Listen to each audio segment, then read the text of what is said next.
Our forefathers fought for liberty, individual freedom, self-expression, and the right to self-determination. They created a government of the people, by the people, and for the people, establishing a nation of free individuals who ignited a bright beacon of hope.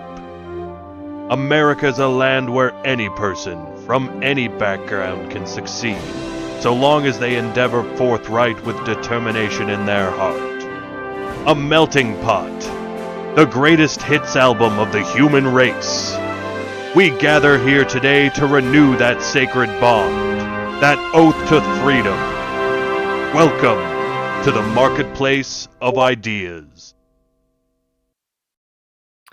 Good evening, everyone, and welcome to the Marketplace of Ideas, where we focus on the good faith and good fun to be had in the online debate space. We have a variety of ways for you to engage with the marketplace, including some gamified debates and a full-fledged fake market, complete with a fake currency that we call Griftcoin, as well as fake stocks that represent real ideologies. I'm your host, Kyle Smith, and with me, as always, is James Vagabond. Thank you, Kyle. I'm very happy to be here with you today. We have been hard at work crafting fun and engaging games, debate formats, and gamified systems that push the boundaries of interesting conversations. In the Discord, you can join us. We'll get a link for you. You scroll down to the live show tab, you'll find our waiting room for call-ins, which we'll be doing a little later in the show. And if you want to jump to the top of that list, you can spend Griftcoin. Griftcoin is our gamified market currency. It's absolutely not for investment purpose, and we actually mean that. It's just to keep the games going. And we have a lot of ways for you to earn and spend that fake Griftcoin and grift to your heart's content.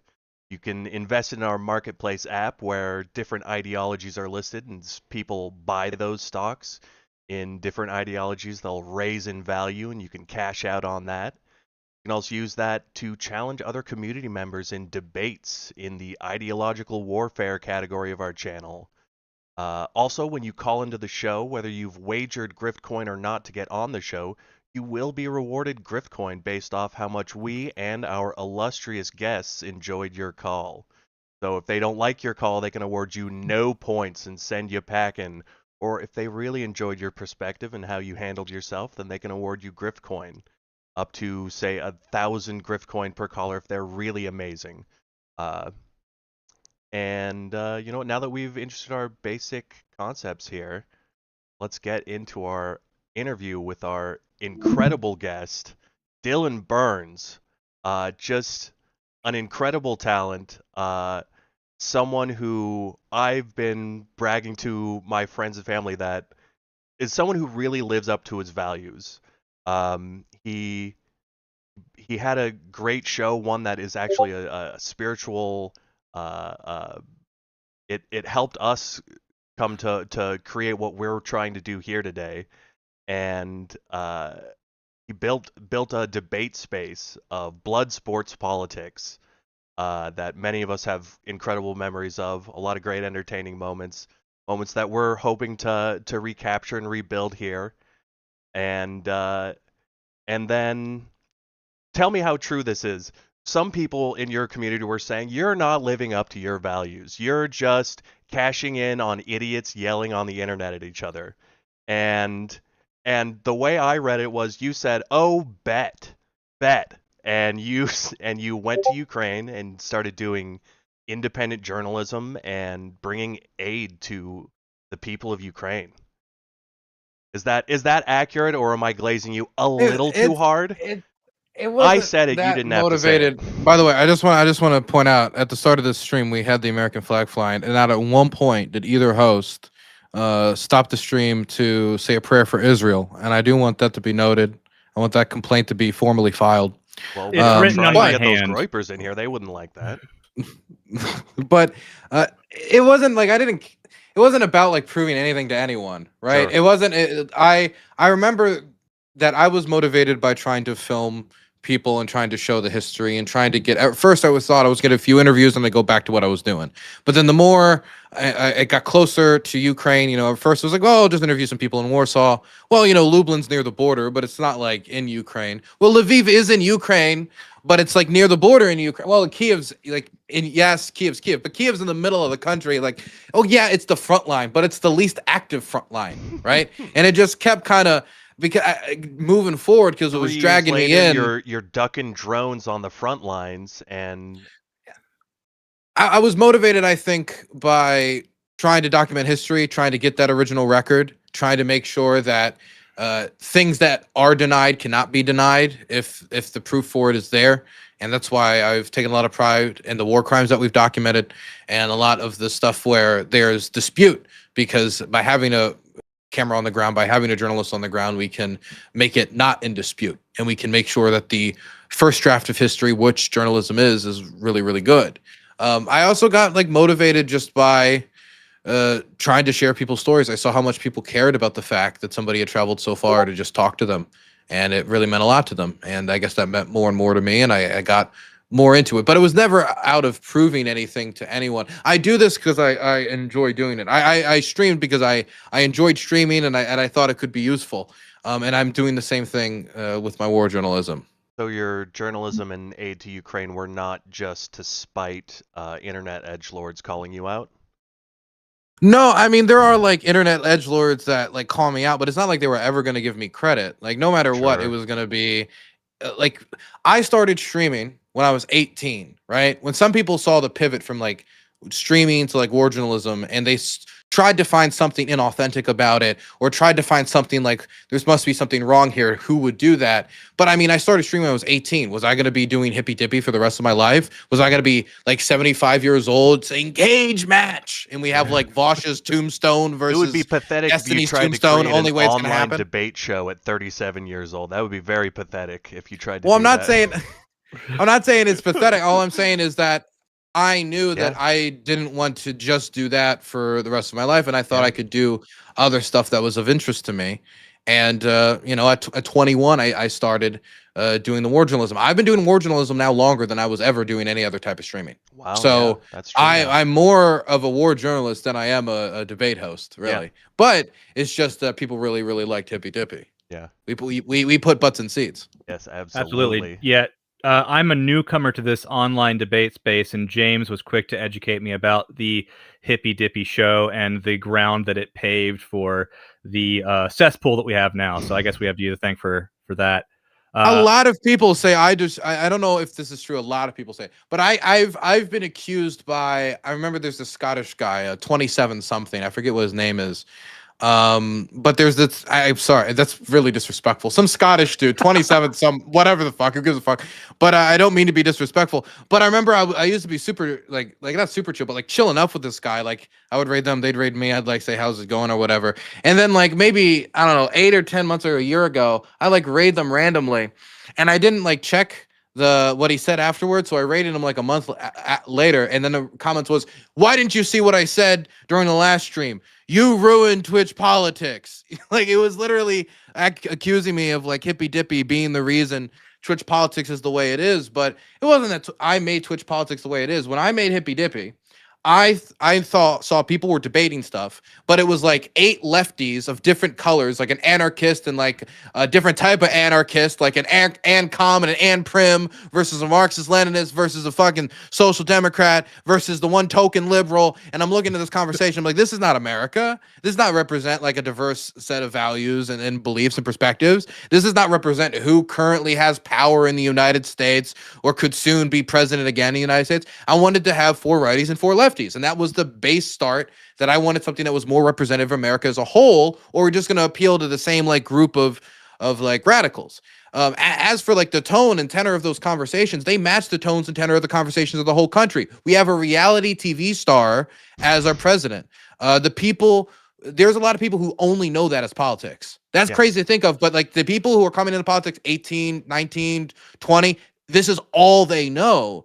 So I mean, what type of content are they going to go for? They're going to go for the Piers Morgan content. And people are going to tell me that I Twitch, but what, did I create Piers Morgan's show? Would Piers Morgan not exist without Hippy Dippy? I mean, they're doing a lot of the You same built formats Piers with Morgan, less okay? structure. Yeah, I built Piers Morgan. They're doing the same format with the same people across the spectrum, kind of. Not the exact same people, but the same idea on a national TV stage. I didn't do that. I didn't make Crossfire back in the day. I didn't create this concept. I just had it at that moment, and I wrote it for a few years. Yeah, it's the modern media landscape. It's about salaciousness, the way it's tied into like people want to make money off the news, and so the news has to hit.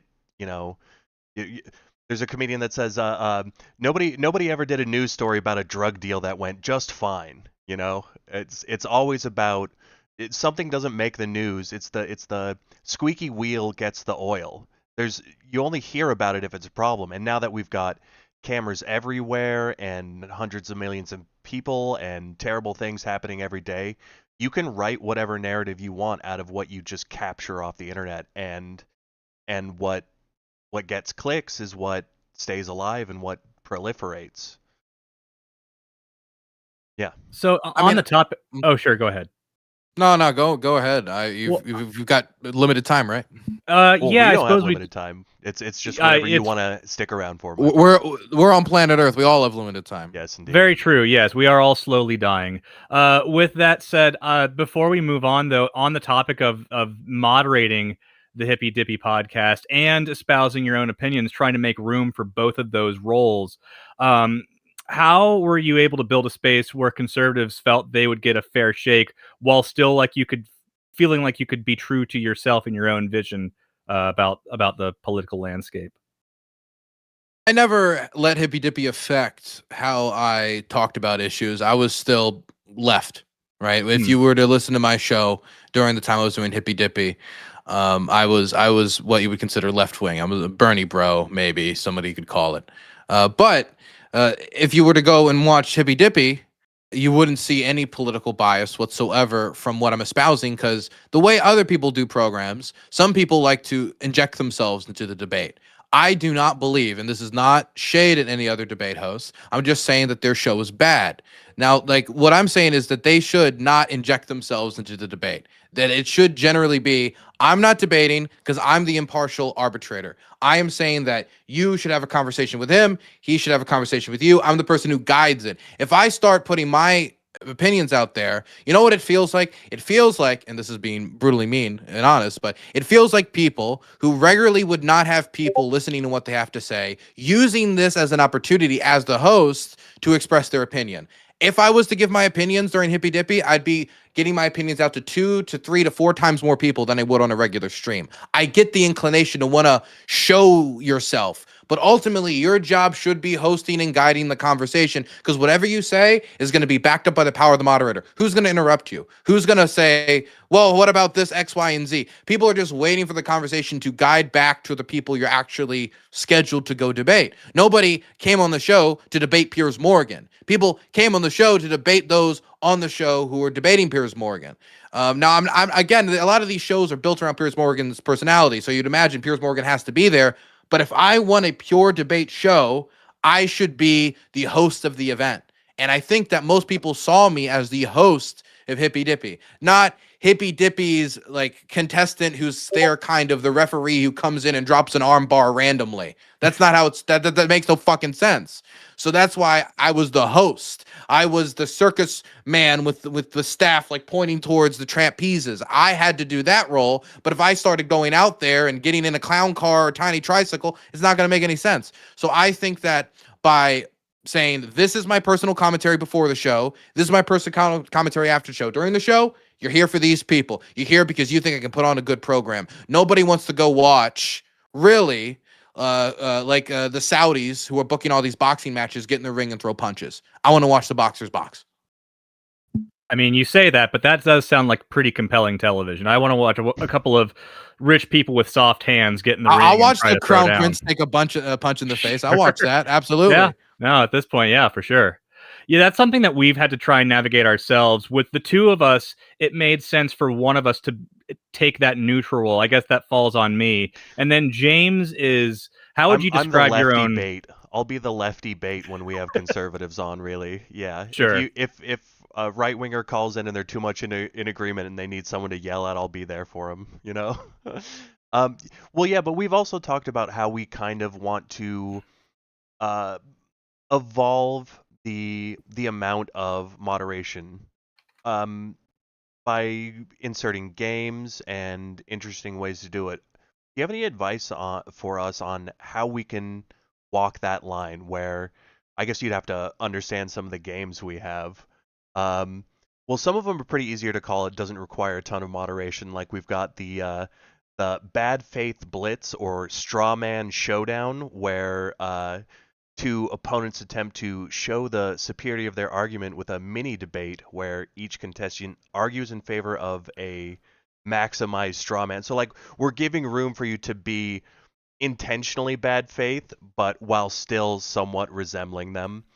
But we do want to create a little bit more controlled conversation. One of the problems that we thought we had with a lot of the debates is that they end up too much in arguing about definitions, like what does is mean in this sentence or etc. And What is an insurrection? That's sure. That one's been done to death. What is fascism? All of that. Is there any advice you could give us for figuring out when you can insert yourself without feeling like you're steamrolling one side or the other's what they want to talk about? I'm gonna be blunt. You ever see that? I think it was Kojima, and someone was showing him like AI for the first time, like AI a game for the first time, and he looks at it like as the characters kind of jerk across the screen as AI is showing how to develop a game. He turns to them and says, "This is an abomination against God. This is wrong. What you're doing is wrong. This is evil. You're a disgrace to your craft." And he just like storms out of the room. When I hear about like games and debate, that's how I feel, right? Okay. Now I'm not saying that it's like the idea of the cage match. I remember people remember the cage match back in the day. People liked it. People liked it though because it was rare.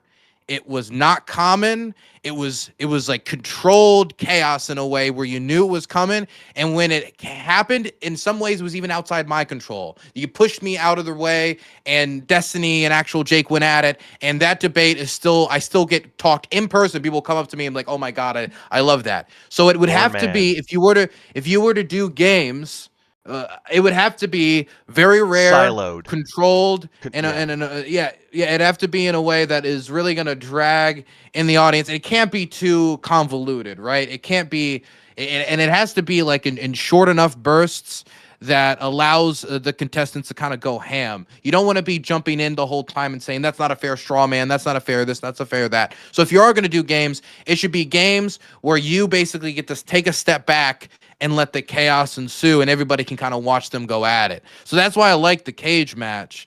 So I would advise for something similar to that. What was the other question? I guess it was just how do you find the right times? Do you ever find yourself feeling like, oh yeah, I remember the question now. I understand like having a problem with knowing when to jump in. If there are two people that are talking past each other, there's nothing wrong with stepping in and saying, "You seem to be saying this, you seem to be saying that." And you connect them, and it's like, and you can either say to one of them, "What's the problem with what he's saying?" And you can just say what they're saying or get across what they're saying in a way that isn't at all inflammatory or twisting. It has to be as clear as your interpretation of what they're saying is. Now that requires you to know what they're saying. Mm-hmm. Sometimes people will be saying shit and you're like, that makes no sense. I can't explain it. And you're kind of up shit creek. You can kind of take a moment to pause the conversation and say, can you explain that in a different way? But I think the best thing to do is if they're talking past each other and it's going on for too long, jumping in and stopping it, knowing that it's just going to keep going like this. If you let it go like this, it's going to be another 10, 15, 20 minutes. Don't let that go on. It's good to be mostly hands off, but sometimes when boxers like tangle each other up, the refs have to get up there and untangle them. They have to. Yep. Knowing the right moment to enforce a rule, though, is probably one of the most difficult parts of the job, especially if you're an up-and-coming show and you're trying to book people that you want to come back. You don't want to piss off these people. My rule and my philosophy was always, fuck them, right? And that's what I will advocate for you as well. Fuck them. If you piss off Lauren Southern, fuck them. Fuck her, right? That happened on my program, fuck her. Yeah, I didn't need her. As long as you she was on it once. Reason. She was on the program, if she's not going to be able for me to like bring them back and not able to accept like an even playing field, do not treat them with kid gloves. The audience will see through it. Everybody will see through it, and any authenticity that you've built is going to be sacrificed for the big name and the big view. Well, and now, it's I'm gonna not make a saying that culture of bad sometimes can't be worth it. Yeah, I'm not saying it can't be worth it for you personally. I do think for the content, it's never worth it.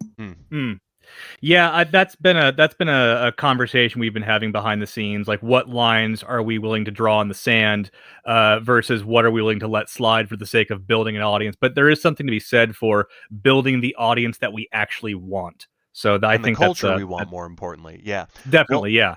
you know what? I think we've picked his brain up enough on that. Why don't we move on to some more current events and then go into Collins? Well, I would love before we do that to talk about Ukraine, since I spent last night prepping for this interview by watching your documentary from your time on the front lines of Pokrovsk. Pokrovsk. I need to work on my Pokrovsk. Yeah. Pokrovsk. Yeah, I need more practice Solid saying for a my. Westerner. Sure, I'll take it. I loved it. I thought it was really riveting. You got some great footage. Really powerful. Yeah. I thought you did a great job of connecting the area to things that our culture can relate to, like pointing out that "Carol of the Bells" or the original version of that song came from that region. Does a really good job of connecting, because we all. Well, it didn't come from that region. It came from the city. The city. Right. It came from Yeah. the city itself. Yeah. Right. Yeah. To be clear, it came from Pokrovsk. Yeah. Yeah. Yes, it came from the city. It was composed. It was originally Shedrick, which was its original composition before it was turned into Carol of the Bells by somebody, by lyrics being added in the United States for it to be commercialized, eventually giving it the Christmas theme. So we've got a connection to it there. And then you also do a great job of just showing the day-to-day turmoil of people who are on the front lines, dealing with things like having their pay cut, having to buy their own uniforms and maintain their vehicles themselves with their own money, and having to contend with their low morale versus their patriotism, their intrinsic desire to survive. That was a really, you did a great job of making me connected to their struggle. Not to say that I wasn't already. A couple of the people that you talk to are what I consider to be the more unsung heroes of a war. You had Vladimir, who was running a shelter. Vladimir himself having retreated from his home in Andriivka. Am I saying that correctly? Yep. More or less. His story was really interesting, and seeing all the people that come through there, an old woman who is not in her right mind and has no way of connecting to her family. That's a struggle that is often unseen in situations like this. And even more so, Anya, I believe was her name, running her parents' store in Pokrovsk, one of the few, the only grocery store that's operative there at this point, and the only lifeline for food for people who stay there. I mean, there were only a few corner stores left at that point. People were evacuating. I mean, they were evacuating. They've long since evacuated from Pokrovsk after the point of filming. But yeah, I mean, they stay a lot of times because, number one, they got to get rid of all their product. They can't move it all. And number two, for a lot of the locals, they'll literally like beg them, like, "Oh, once you go, where will I get X, Y, and Z?" And a lot of those locals don't plan on leaving. They, not like most of the city left, but there is always this small cadre of people who, for whatever reason, either because they've never lived anywhere else, because that property is all they own, because they're afraid, if they take their son with them back through the checkpoint, he'll get drafted. That doesn't happen, but there's a fear of that. Any number of concerns. People just not thinking that they could pay for Kiev prices, a Kiev apartment versus this tiny village house which they own. There's a lot of stuff that ends up keeping people on the front line. Yeah, it's it's super desolate, and it's on one hand it's inspiring to see people keep going like that, but it's also my heart goes out to those people. The entire documentary is just a march from one hero to one tragedy to another hero to another tragedy. It's just a march of human stories that really, really get you to empathize. And yeah, we thought it was phenomenal. The conversation that I found to be most poignant in the debate for me personally, or in the documentary, goodness, was with the gentleman who went by the call sign Lenin. You asked him to differentiate the meanings of peace and the meaning of victory. And what he said is that he doesn't expect there to be a moment of euphoria when the war is over. He doesn't expect a big victory announcement like we've all been raised to think of the ending of World War II to be. And I think that this is interesting because I don't think that we in America or elsewhere in the West relate to that. I expect that most people are looking forward to the end of the war and it being like this singular moment where the war is over, we can all celebrate and go back to normal. But that's not what he expects at all. Bows his head in surrender, and we get this happy ending, and it's just not going to be the case. Yeah. But what did you find that mood or that outlook to be ubiquitous amongst the soldiers on the front line? Did they all kind of have that mindset of like, listen, just because the war is over doesn't mean things get good again? I mean, when we were talking to them, there wasn't this idea that there was going to be this big Russian collapse and then Putin will go and then, then you'll have like a friendly neighbor. When I was talking to a lot of people, sometimes I'd ask people like, what do you want to do after the war is over? That's a question I like to ask because I like to hear about people's dreams and stuff. And a few times I'll hear like, oh, I'm going to be a soldier. And I'm going to be like, why? It's like, for the next one. Because there's a belief that even if there isn't going to be a next one, if there's not a next one, it'll be because they were ready for the next one, and the Russians knew they were ready for the next one, and so there isn't really this the end of the war, even if it does come with them keeping the rest of Donetsk, or even if it came with them getting back a lot of the territory that is currently occupied, does not necessarily means the end of the conflict, the end of further Russian aggression. I mean, Russian aggression started in 2014 in like the violent physical form, but the type of infiltration was like happening a decade before then.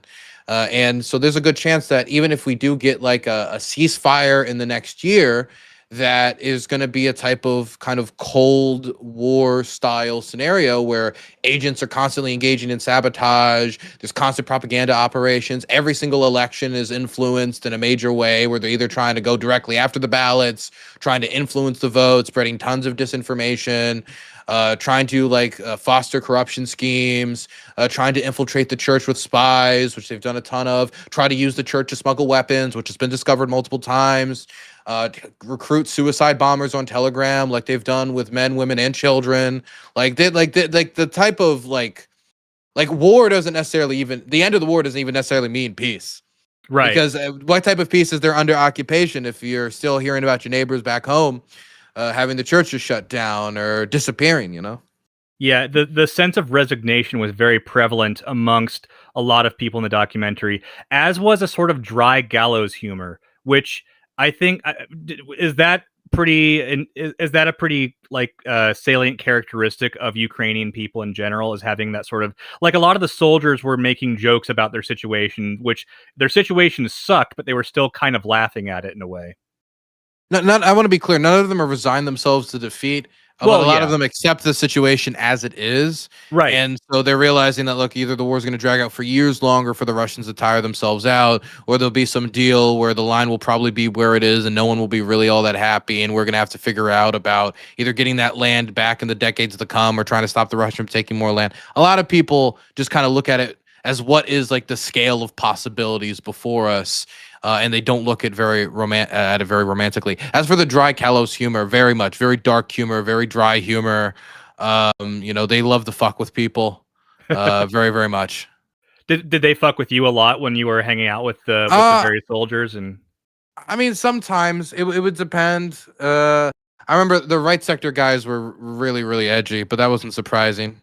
Sure, there were a couple people that would kind of jokingly look at you, be like, "Don't be scared. It's just it's outgoing." That sort of thing. Don't be scared. Well, there was me and there was my I guess you can call him my fixer, Bogdan. That was towards Bogdan because Bogdan was like looking around and stuff. Oh, okay. And it's always interesting. I love Bogdan because I try to get as many shots of him like filming himself because he's constantly like filming for Instagram while he's out there, just running between buildings, trying to get the reels. Yeah, the some really great camera work by he was the one doing all the filming, Bogdan, or no? I did all the filming. There was only one part of the documentary that wasn't filmed by me. It was filmed by a different cameraman by the name of Devin San Luis, and that had to do with some aid being handed out before our second trip into the city. Got it. Yeah, a lot of really great camera work all around, and spliced in when you were on the drone missions, which we'll talk about next, were the video of the drones themselves being launched at targets, which is, I mean, it's pretty dark, but it's also really interesting to see the war at more. I mean, I know it's from a year ago, but more or less as it's happening, the way that soldiers are fighting now, and it's a lot of mostly with drones, it would seem. This is the work I prefer to do the most. I enjoy that work the most. Being Even- with the soldiers as they're operating, filming them operating, getting the failures, getting the successes, getting the frustrations, getting the annoyances, getting the tiny victories, getting the big victories, getting the sorrow, feeling everything that they feel, trying to record it, trying to record their experiences. I think that's the most important work that I do there. I think I would agree, and I'm you should be really proud of yourself for doing it, especially enduring a level of discomfort that I think most Americans would balk at. I mean, the first mission in the movie, you spent 12 hours in what looks like the basement of an abandoned house. Is that correct? Yeah, it was like it's like the suburban part of Pokrovsk, but it's essentially a village house. Okay. And now on one hand, things almost look calm. Everybody's seated. Everybody's, looking at screens. What was the mood like in the room as that was happening? Were things tense or were things pretty chill considering the circumstances? I mean, like it's hard to say because everybody's kind of in their own head. So a situation for one person could be very tense for another person. They're just kind of Sure. like they're on their iPod listening to like Linkin Park or something. You don't know. So like for me, the situation I would say was generally pretty calm. I felt pretty calm. Moving above ground was probably when it was most tense. It was also probably pretty tense when I was like filming them actively killing people. Because Sure. I am watching somebody get killed in an outhouse by somebody wearing like a Hello Kitty like patch. Like it's very surreal. That was rough. surreal. And Lobster, the guy who's operating the drone, he's talking almost like any gamer would online, just kind of oh fuck, they shot me down. Lobster is his gamer tag. Yeah. Right. And Lobster is a reference to his hands, as in his hands are lobster claws, as in he can't play good. Oh, really? So he was the man for the job then. Yeah, they were like, gamer "Excuse me, sir, you immediately." Wow, goodness. Gamers do have an advantage with this drone stuff. Unironically, they love gamers for that.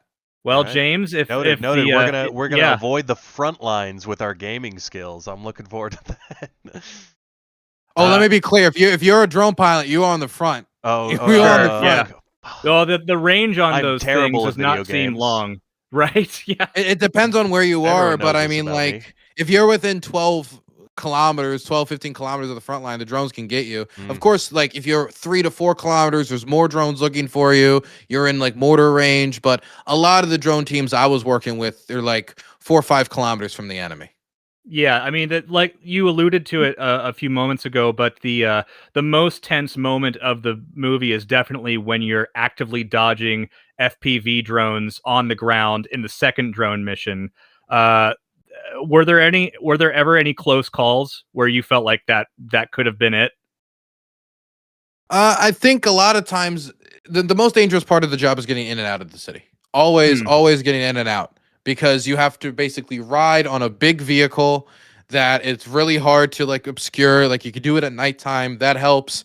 But I mean, the drones can outrun your truck. Right. There was a moment. Your truck, they will hit your truck. And so pulling off the road, anytime we pull off the road is really like, it's not a super like close incident in the idea that there are drones about to hit you. But those to me actually are probably, even they don't seem that way, probably the closest calls because it'll be like sometimes you have like 3 seconds where you just hear something barely before it slams in your car. And how quickly can you unbuckle your seatbelt, open the door, jump out the car? I don't wear a seatbelt near the front, even though like half the bodies I've seen are from car crashes near the front because people are driving so fast and stuff. But I don't do it because I need quicker ability to just jump out the vehicle. Yeah, that was a super tense moment. And if the truck does get hit by a drone afterwards, now you're still kind of fucked. You're on the ground, walking in the dark, was there a contingency for if a truck did get struck in those moments? Jump. Yeah. Yeah, jump and run and hide as best you can, I guess. Yeah, you spread around away from each other, and then you kind of hide in maybe some abandoned building, some nook and cranny somewhere, and then you wait for pickup. Or Yeah. if you can't wait for pickup, then you go find a pickup. Well, yeah, very very riveting. Well built towards at the end, and you conclude the video with something that's evident throughout the movie. It's that what they need is more funding. They need more munitions. They need more assistance, and the war would probably be even winnable with that help. Do you think that? Well, no, but before I get to NATO, though, this filming started in 2024 when Biden was still president, and And it already felt like the front lines weren't getting enough support, uh, and and and that's surprising with given how much people complain about how much money we've given them. But what would we have been able to do more in 2024 if the people of America supported that and gave them more, and was it visibly worse in 2025 how the funding had dried up? I mean, at 2022, that was the year where the most could be done. That's the year where the positions are not entrenched. The Russians have not gotten a lot of manpower available yet to really push into the country. They went into the country with 180,000 people when the invasion started. They really thought that they could just kick in the door and the entire rotten edifice of Ukraine would just kind of collapse to the ground. That's not how it ended up going. But in that moment, that's when you want to give them the long range missiles to disrupt their supply lines. That's when you want to give them the tools necessary to defend their airspace when they don't have drone production, so they can throw 500 drones at you a day if they want to. That's when you would like really front load. But the problem was the United States government didn't trust the Ukrainians not to collapse in the first few months. And then by the time they got away from the fact that Ukraine wouldn't collapse, they just started kind of slow drip feeding them through a combination of, again, they don't know how they would perform with this equipment. A lot of times that was used as an excuse. Or if they think that maybe they'll perform well with the equipment, well, maybe it'll escalate the Russians. And from what I've seen, there did seem to be a real concern that escalation with the Russians could lead to something very negative. And Biden seems like the type of guy who could probably buy into that. So I do think 2022 was the time when Biden could have acted more to, put more assets on the table, do more damage to the Russians. If there was going to be a counteroffensive, the earlier the better. The getting the heavy equipment, tanks and such, the better. Past that point, it's an attrition game.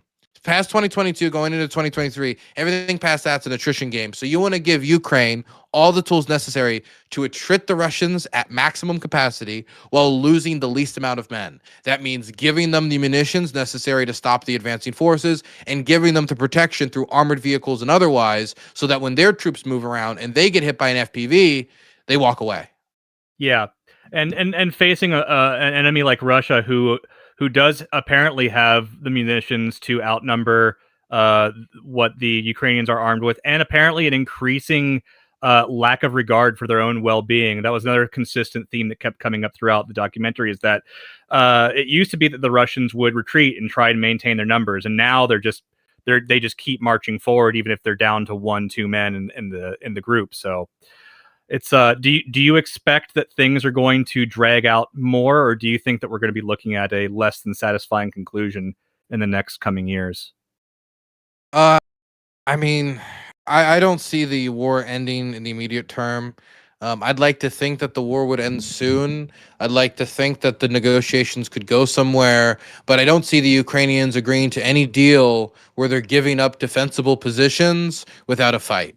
And right now, the Russians don't seem to be willing to move off of that key sticking point for any ceasefire to stick. And all the ceasefires that have been announced have either been incredibly short-lived or non-existent altogether, including the air ceasefire that was made at the start of the second Trump administration, which was immediately violated, the energy ceasefire, which was immediately violated, and the recently 1 week long ceasefire, which didn't do anything and hasn't accomplished anything. And so if we have a record of these ceasefires failing, and we're not anywhere close to getting conclusion on the biggest issue. I mean, I remember a year into it, they're like, don't worry, we've narrowed it down so that the biggest issues are security guarantees and territory. That was always the biggest issues. You didn't need to narrow that down for anyone, you fucking numbskull.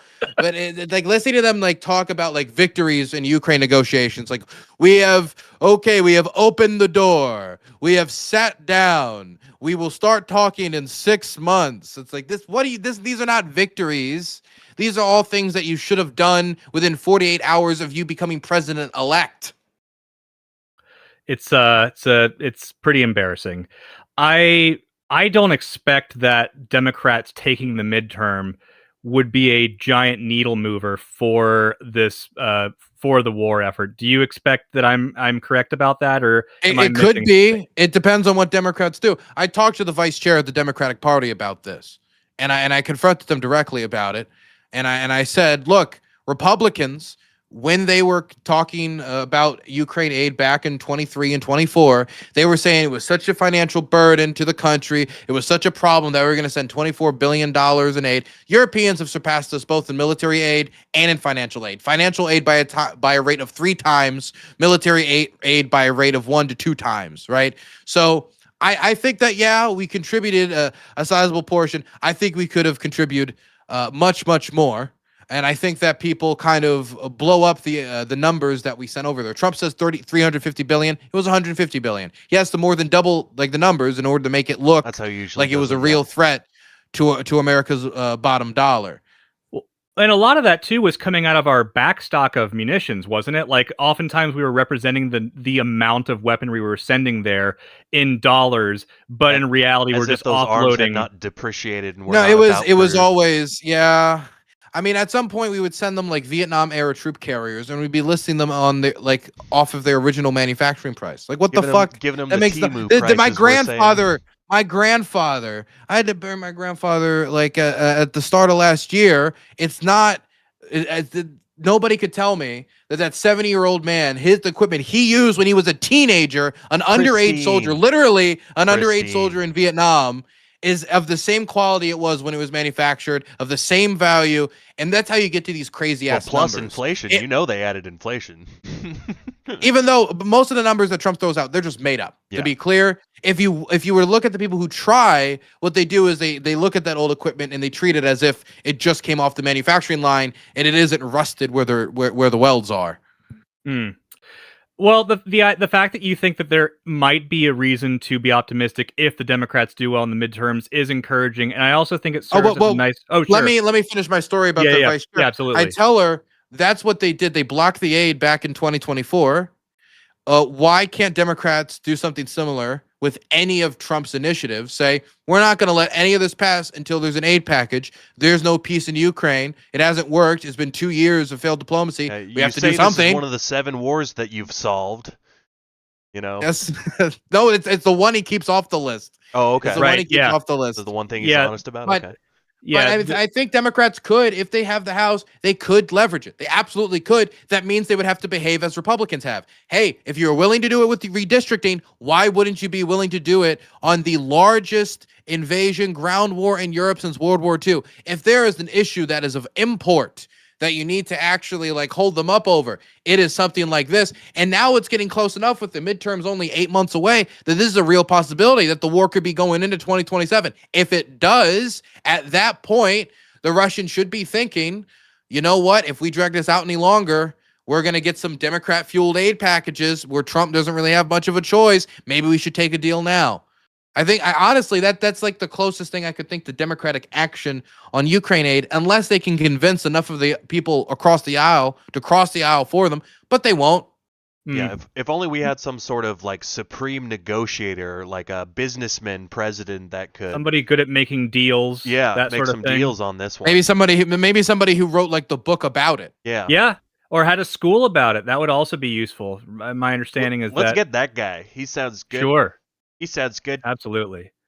Well, we wanted to actually talk to you a little bit about, as we veer into current events, Democratic messaging. So that segues really nicely for anybody who hasn't seen it, which I'm assuming is, we're probably talking mostly to your audience right now, so they might have. But if you haven't seen the documentary 1 Year on the Pokrov's Front Line, go to Dylan Burns TV, check it out. It's a great documentary, and I look forward to Yeah. seeing whatever Great you from make start to next, sir. finish. That was lovely. Yeah. That said, when it comes to the Democratic messaging, we've things could improve, as we've alluded to. Kamala did recently go back on her 6-7 headquarters that she floated naming for the purpose of Gen Z messaging. Did you happen to catch that whole thing? God you bless think- America. I kind of Harris to me is like Amelia Earhart, you know? It's like I think she'd be more romantic in my head if I never saw her again. You know, if Amelia Earhart actually Oh, if Amelia Earhart came back tomorrow, I'd be like, "Oh, where's the romance? okay. Where's the Well, mystery? now you're just some old woman. You know, I mean, that's cool and everything, but now you're just some old woman. We got plenty she of women comes back and pilots try this now. again, instead of her being, and this is what her legacy could be, the VP candidate after the presidential nominee for the Democrats stayed in too long, did not drop out after 4 years, which he could have done, decided he was going to run again. Then she had this short window where she had to introduce herself to the country in 100 days, did her best job, and she lost by 1%. Yeah. You know, that could be That her could have been legacy. the Her story, legacy yeah. could be, look, I did the best that I could. I didn't want to attack the person who nominated me. It was difficult to distance from him. I understand. Like, that could be her legacy. If she runs again and loses again, nah. Yeah. There's not a single redeemable trait. There's already a lot of problems with how she ran her campaign in 2024. But if she turns around and tries to run again, she has to lose. Yeah, I mean, as she did when she ran by herself before Biden got the nomination, it was kind of foreseen by a lot of people that this is what was going to happen. Biden was going to be a one-term president, as he said he would be at the time, and then Kamala would be anointed the candidacy. I agree. I think that we would be better off with somebody else. Do you think that we have a deep bench on the Democratic side of American politics right now? I mean, we have options. The question is, do we have a deep bench of people who can lunge themselves into a winning position?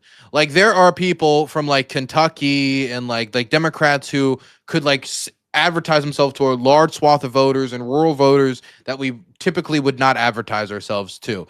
We also got people that I think are like closer to what I would want in my politics. Does that mean that they're the best person to beat Donald Trump in third term, JD Vance first term, whoever it's going to be in 2028? I don't know. But we have a bench. It's just who's going to be the person who just comes out on top, because we had a deep bench in 2020. That was a lot of different people. It's just at the end of the day, the person we pushed forward was Joe Biden.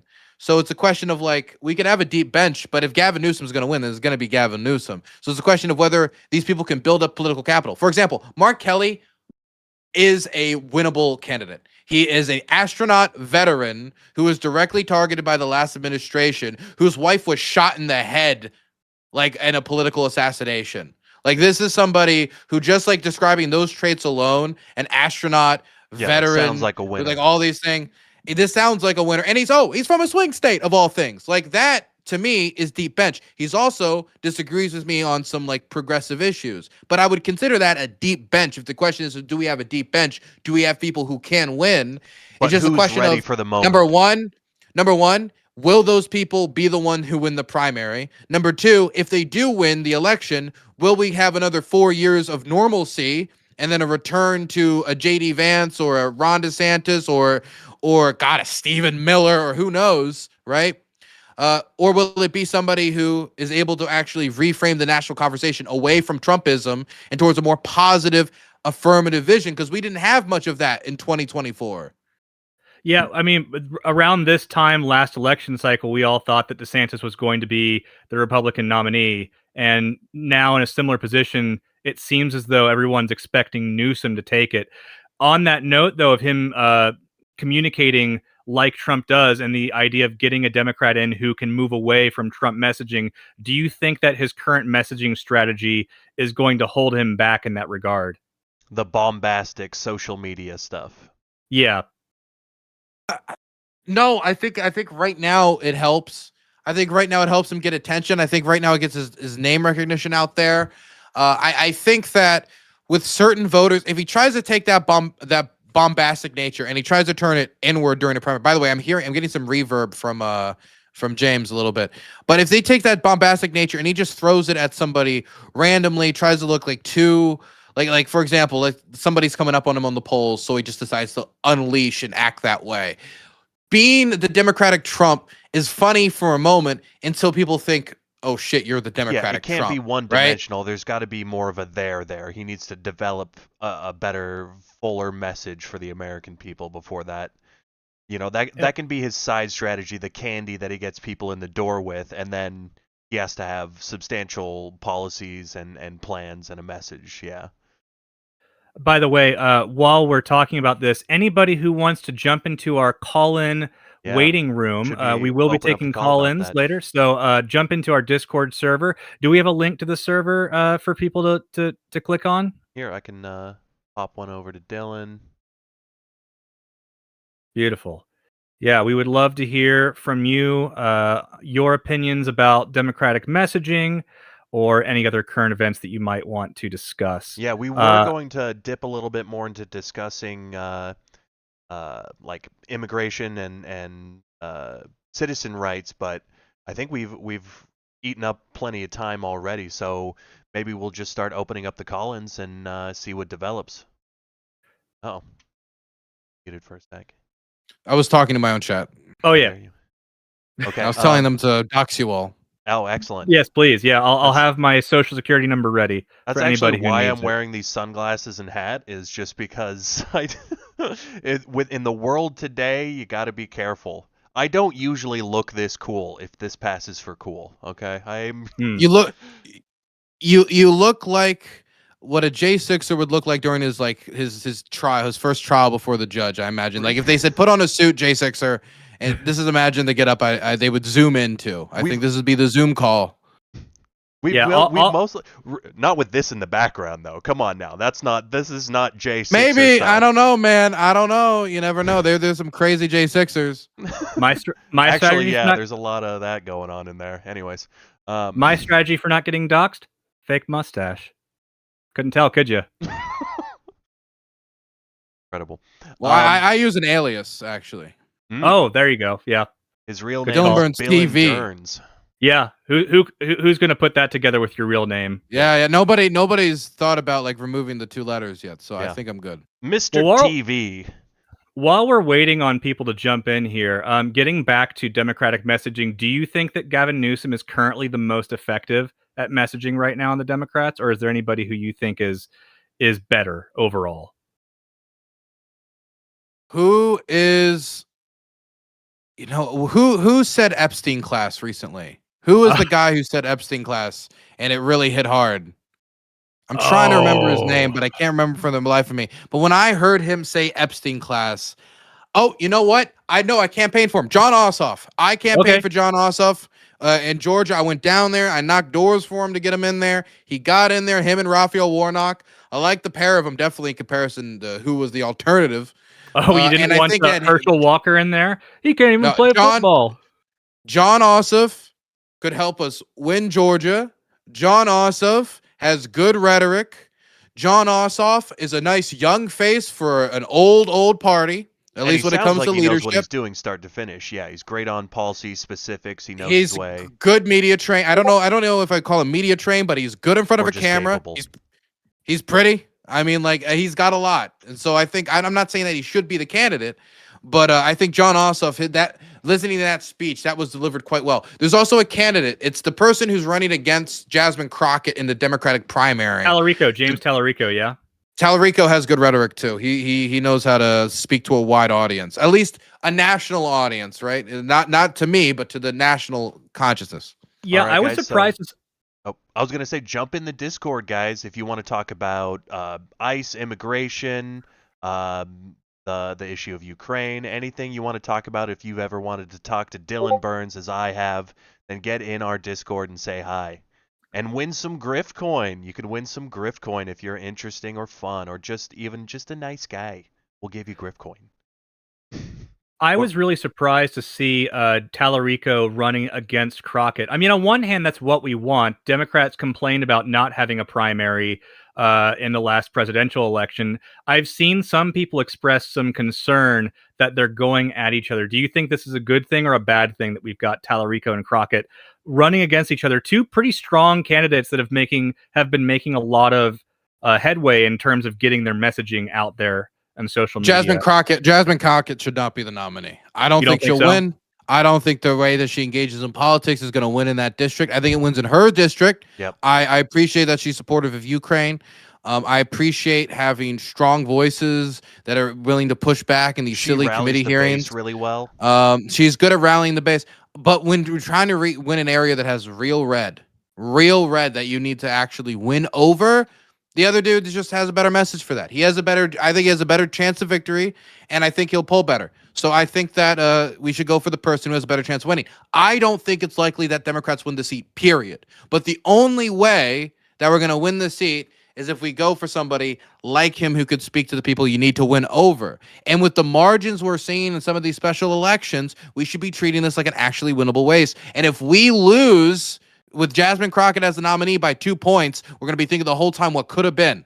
Yeah. Yeah, and because we're seeing a lot of these, plus 17, I think, is one of the higher numbers I've heard, plus 17 Trump districts coming back for wins for Democrats, and it's just, this is a time where we really could see, because of just the staggering and blatant and undeniable incompetence of this administration, even people whose values are generally served by the right are willing to say, like, these guys they're not serving the American people, even if they say they have my values. And this is a time where we could scrape back a lot of the losses of the last decade or so. I was just looking for the most up-to-date information about figures Crockett versus Tallarico. It looks like the most recent thing from Houston Public Media, February 9th, is saying that Crockett is ahead of Tallarico by 8 percentage points. Yeah, I saw that. That was the last thing I saw. That was she was ahead. I don't doubt her ability to win a primary. I doubt her ability to win a general. Yeah, sure.